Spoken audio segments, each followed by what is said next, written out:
In the world of motorsports, some cars become legends, not because they were the fastest or the most dominant, but because they captured the hearts of fans. As a symbol of rear-wheel drive fun, the Opel Manta is one of those cars and became an icon in European racing history.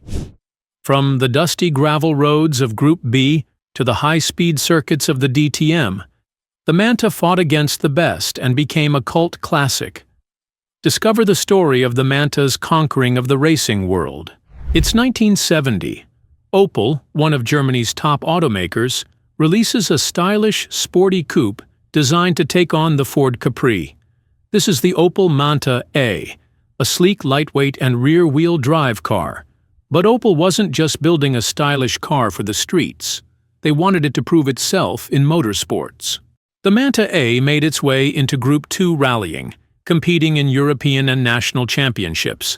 Private teams and factory-backed entries took on rally icons like the Ford Escort RS 2000 and the BMW 2002. While the Manta A didn't dominate the world stage, it became a favorite in Scandinavia and Germany, where its handling and durability made it a great gravel racer. One of the biggest names to be associated with Opel's early rally efforts was Walter Röhrl, a German rally driver who would later become a two-time World Rally champion.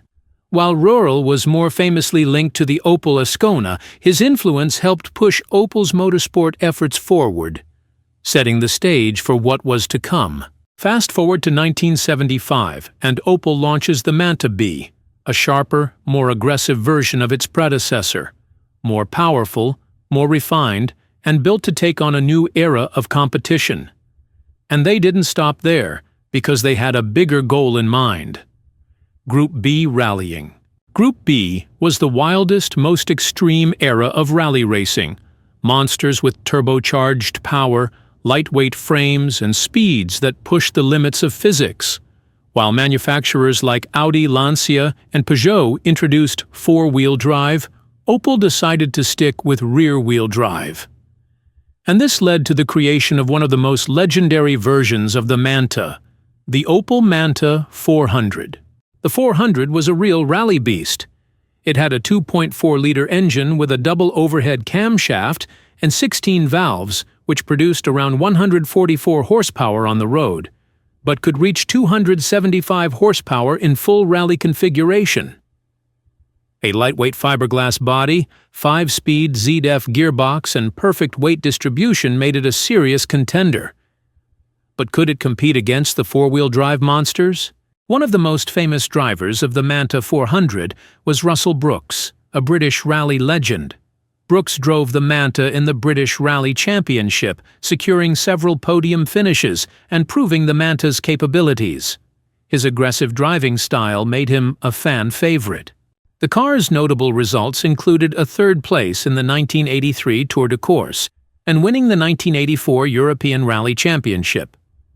But by the mid-1980s, the four-wheel drive revolution had gained the upper hand, and the Manta could no longer keep up. But that was not the end of its story. Even today, a legendary Opel Manta B still drives in the 24-hour race at the Nürburgring, affectionately known as the Foxtail Manta, a car that has become a symbol of the passion for endurance racing. Although the Manta never won a World Rally Championship, it remains one of Opel's most iconic motorsport machines. Today, historic rally events keep the spirit of the Manta alive, and collectors seek out restored Manta 400s. In 2021, Opel even unveiled the Manta GS Electro Mod, a modern electric restomod that pays tribute to its racing past. While the Manta made a name for itself in rallying, it also made a name for itself in touring car racing. Opel took part in the German Touring Car Championship, DTM, and other European racing series. The Manta BGTE became a competitive force, competing against BMW 3 Series, Ford Capris, and Alfa Romeos on racetracks across Europe. The Opel Manta was never the fastest, nor the most dominant, but it was a car that inspired a generation of racers, mechanics, and enthusiasts. It represents an era where driving skill mattered as much as technology, and for that, it remains and deserves to be a true racing legend. What do you think about the Opel Manta's racing legacy? Let us know in the comments.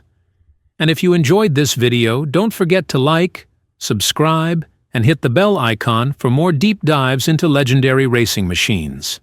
Thanks for watching, and see you next time.